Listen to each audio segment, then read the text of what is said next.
Bocah 4 tahun itu menjaga adiknya di rumah sendirian. Ibu mereka pergi berbelanja dan belum kembali.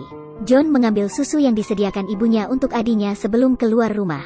Lalu dia meminumnya dan juga memberikannya kepada burungnya. Hanya menyisakan sedikit untuk adiknya, sehingga adiknya tidak cukup. John terpaksa menuangkan sisa air dingin ke dalam botol susu, agar adiknya bisa mengisi perutnya. Tapi tutup botol tidak ditutup dengan rapat sehingga membasahi tubuh adiknya. John menemukan pakaian adiknya di lemari. Dia ingin mengganti pakaian basah untuk adiknya. Tapi tampaknya dia tidak terlalu terampil. Lagi pula dia sendiri adalah anak kecil. Adiknya seperti boneka di tangannya. Tapi adiknya terus menangis karena kelaparan. John terpaksa mengambil botol susu dan berlari ke dapur untuk mengambil air. Tapi dia tidak bisa membuka keran air. Dia terpaksa menaruh botol di wastafel dan menunggunya penuh. Ibunya juga memasak nasi di atas kompor sebelum dia pergi. Dia seperti tidak menemukan bahaya ini. John demi menghibur adiknya yang lapar. Dia mengendong adiknya dan berkeliling rumah. Tapi adiknya terus menangis. Tapi botol susu masih belum penuh. John tidak tahu apa yang harus dilakukan. Dia terpaksa membuka lemari es dan memakan makanan sisa bersama adiknya. Tapi makanan ini tidak mengisi perut mereka sama sekali. John melihat botol-botol di atas lemari. Dia memutuskan untuk naik dan mendapatkan beberapa selai. Ketika ia memanjat ke atas, sebuah toples tiba-tiba jatuh. Melihat adiknya akan mendekat, John buru-buru membawa adiknya pergi. Tetangganya Jen mendengar suara, datang mengetuk pintu dan bertanya John apa yang sedang terjadi. Karena ibunya mengunci pintu ketika dia keluar, sehingga John tidak bisa membukanya dari dalam. Dia hanya bisa berkomunikasi dengan Jen dari belakang pintu. Katanya ibu pergi berbelanja. Adiknya ingin minum susu karena dia lapar, sehingga dia terus menangis. Tapi keran air di rumah tidak bisa dibuka, sehingga tidak bisa memberikan air untuk adiknya. Jen bertanya apa yang terjadi dengan kebisingan tadi. John menjelaskan bahwa itu hanya suara toples yang pecah. Pakaian adiknya juga basah dan dia baru saja menggantikannya. Jen sangat khawatir pada mereka tapi dia tidak bisa masuk. Dia hanya bisa meminta John berhenti menyentuh adiknya agar tidak flu. Jen berencana pergi mencari ibu kedua anak. Juga berjanji pada John akan membelikan makanan saat dia kembali. Saat Jen turun ke bawah dia bertemu dengan orang yang dikenal. Dia bertanya temannya apakah dia melihat ibu John. Katanya dia mengunci pintu dan keluar. Sekarang anak-anak mengacaukan di dalam rumah. Tapi temannya mengatakan dia tidak tahu kemana ibu John pergi hari ini. Dan sebenarnya, dia sering membantu ibu John menjaga anak-anak. Jen berkeliling untuk menanyakan keberadaan ibu John.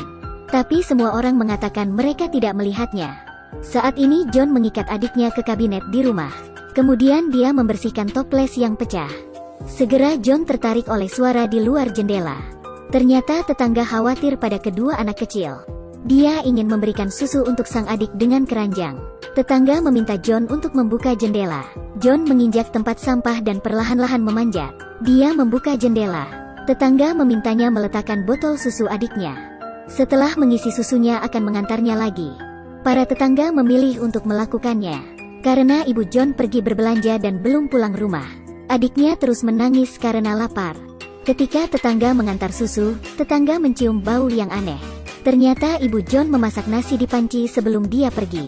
Jen tidak berhasil menemukan ibu mereka di semua tempat. Jadi dia kembali ke rumah John untuk melihat keadaan mereka. Kemudian dia juga mencium sesuatu yang terbakar. John mengatakan ibunya memasak sesuatu di dalam panci. Demi keamanan kedua anak, Jen menyuruhnya segera mematikannya. Tapi John bilang bahwa ibunya mengatakan untuk tidak menyentuh apa-apa. Jen terus membujuk John agar dia mematikan apinya. Dia mengingatkan John untuk memutar ke kanan. Tapi John tidak tahu bagaimana mematikannya. Dan tidak tahu sisi mana yang benar. Jen menyuruh John masuk ke dapur dan memutar ke arah jendela. Tapi John tidak berhasil mematikannya dan malah mengeluarkan suara batuk. Jen meminta John untuk tidak menyentuh apapun. Saat dia terburu-buru, nenek John kembali. Jen mengambil kunci nenek sebelum dia bisa menjelaskan lebih banyak. Tapi tidak satupun kunci yang dapat membuka pintu. Nenek dan Jen sangat khawatir. Apa yang harus dilakukan jika panci terbakar? Tapi tidak ada yang bisa mereka lakukan. Nenek meminta John untuk membuka jendela dapur. Kemudian menutup pintu dapur agar tidak terjadi kecelakaan. Kemudian nenek tiba-tiba teringat ada kunci cadangan di rumah, yang digantung di tempat gantungan baju. Nenek berteriak agar John mengambilnya dan melemparkannya ke bawah. Tapi gantungan baju sangat tinggi bagi John yang berusia 4 tahun, sehingga dia tidak bisa menyentuh kunci sama sekali. John mencoba banyak cara tapi tidak berhasil.